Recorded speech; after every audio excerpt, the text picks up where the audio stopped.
Mesdames et messieurs, chers téléspectateurs, fidèles abonnés sur les plateformes WhatsApp, YouTube, Facebook, TikTok, bonjour et bienvenue ici à Bamitra, Cameroun. Je suis Marc-Aurèle Joyard, je suis phytothérapeute, ce docteur qui a utilisé les plantes médicinales, les principes actifs des plantes médicinales, ce qu'on appelle les métabolites secondaires, et qui utilise ces connaissances de manière rationnelle et scientifique, les techniques de préparation, les techniques de concentration des principes actifs des plantes, le dosage, la prévention et autres.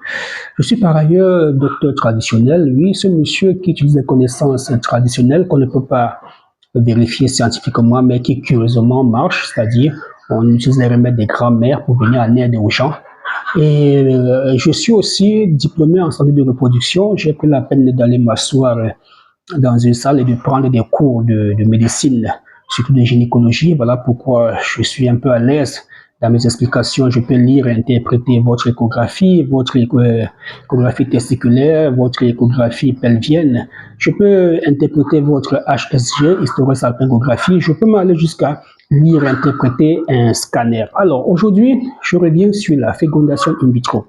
Fécondation in vitro, qu'est-ce que c'est? Qui est éligible pour une FIV?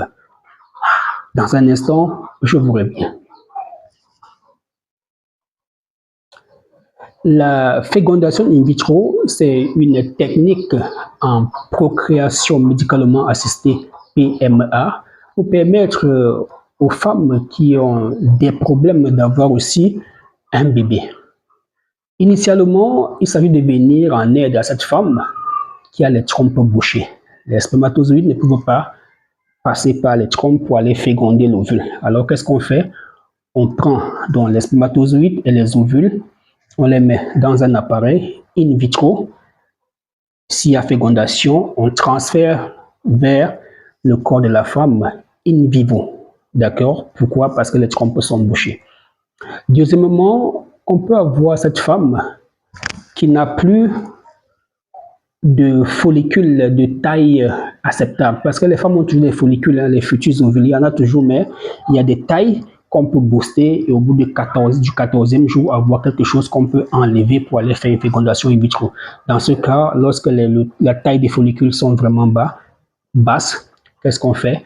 Alors, on fait recours à une donneuse. Une cousine, une nièce, une amie va donc donner les ovocytes. On va les faire féconder par les spermatozoïdes de votre monsieur et on va mettre dans votre utérus, madame. D'accord? Voilà pourquoi on vous conseille d'aller faire une FIV parce que là, on ne trouve plus grand chose. Alors, il faut prendre pour quelqu'un, les faire féconder hors de votre corps, in vitro, et transférer dans votre corps.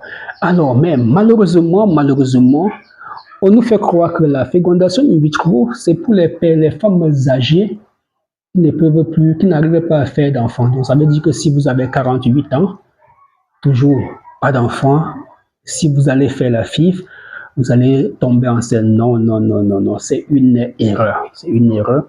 Parce qu'il ne suffit pas de booster votre réserve ovarienne, de faire une ponction des ovocytes, de prélever les spermatozoïdes de monsieur, les féconder in vitro dans la machine et déposer sur vous.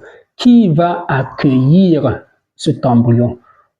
C'est votre utérus. Cet embryon va devoir donc se fixer, on appelle ça la nidation au niveau de votre utérus. L'utérus d'une dame de 48 ans, 49 ans, 50 ans, comment est-ce que cet utérus se présente? Quels sont les antécédents gynécologiques de cette femme? Alors, j'ai vu un cas où une dame qui a une adénomiose, c'est-à-dire les tissus de l'endomètre. L'endomètre, c'est la partie, c'est le muscle utérin loin à l'intérieur de l'utérus où se fixe le bébé. Les tissus s'infiltrent, se détachent et s'infiltrent dans la chair de l'utérus. C'est le contraire de l'endométriose, parce que dans l'endométriose, les tissus à l'intérieur de l'utérus se détachent et vont plutôt se fixer ailleurs. Ça peut aller se fixer sur les trompes, aller se fixer sur vos ovaires et aller même plus loin dans la circulation sanguine et se fixer au niveau de vos poumons. D'accord? Voilà. Votre utérus devrait être propre, sans problème. D'accord? Avant de penser à la FIV. Malheureusement, des femmes avec une adénomiose, des myomes, des fibromes, de l'endométriose, des synéchies utérines, des séquelles de ci et de ça, un épaississement endométrial ou bien des endomètres très fins vont pour la FIV, on stimule, on obtient un utérus quand même passable et on transfère l'embryon. Malheureusement, ça chute, ça ne marche pas, il y a rejet et la femme se met dans tous ces états. Non, attention, ça ne devrait même pas marcher. Si ça marche, c'est la main de Dieu, c'est la grâce de Dieu. Pourquoi est-ce qu'on vous conseille cela? Parce que lorsqu'on vous voit, mesdames et messieurs, vous êtes hyper stressés, vous paniquez, vous avez 48 ans, pas d'enfant. Qu'est-ce que le médecin fait pour vous? Qu'est-ce qu'il vous propose? La FIV. La FIV, pour le médecin, c'est une dernière porte de secours. Si ça marche, gloire à Dieu. Si ça échoue, gloire à Dieu. Mais vous dire que vous êtes éligible, il ne veut pas pour autant dire que vous présentez toutes les conditions réunies. Donc, prenez le numéro WhatsApp de cette vidéo, écrivez-moi, ensemble, je vais évaluer votre dossier gynécologique. Est-ce que réellement vous êtes éligible pour une FIV? Laissez la pression, la peur de la stérilité, la peur de finir la vie sans avoir couché de côté.